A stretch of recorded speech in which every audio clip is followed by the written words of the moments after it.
Okay, now I want to let you know that when you're looking for a log cabin or property, you want to be very, very careful when you're looking at property. This one is 210 acres. And I couldn't figure out for the life of me. Access road, unpaved road. All right, cool. That's a dirt road.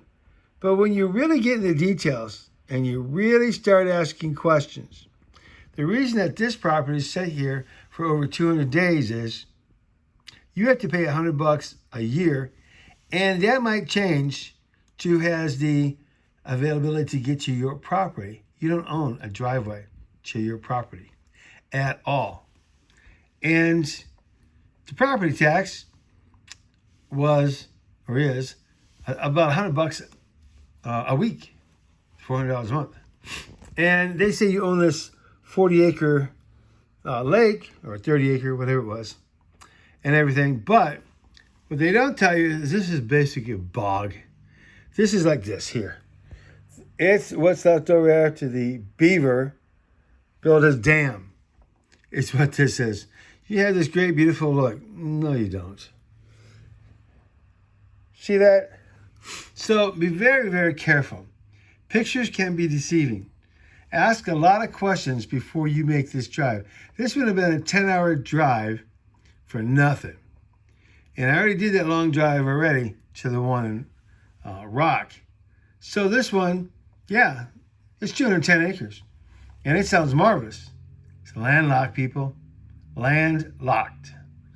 I don't have any rights to get in here. He goes, well, it is a hunter's paradise. No electricity, no running water.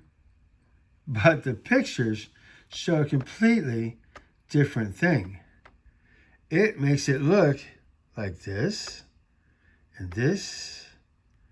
and here. Now, mind you, this looks like we have electricity, right?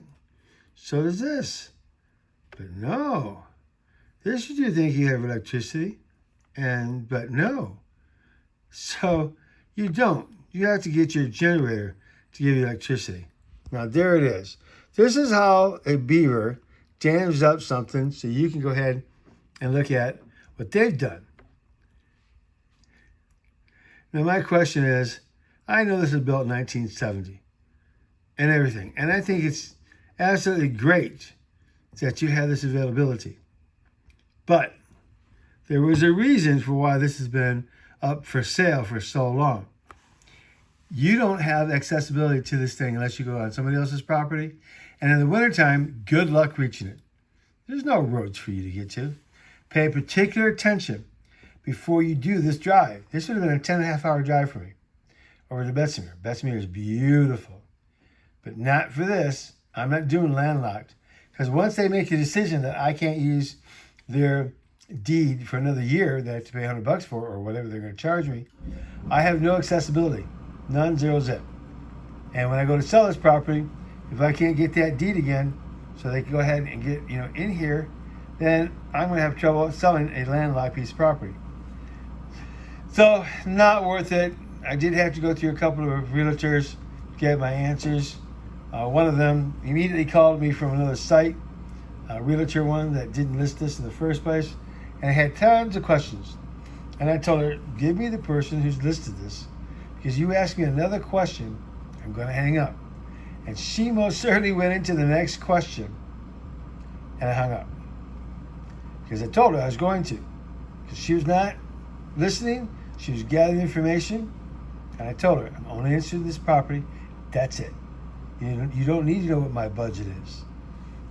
So, good luck and be very wise.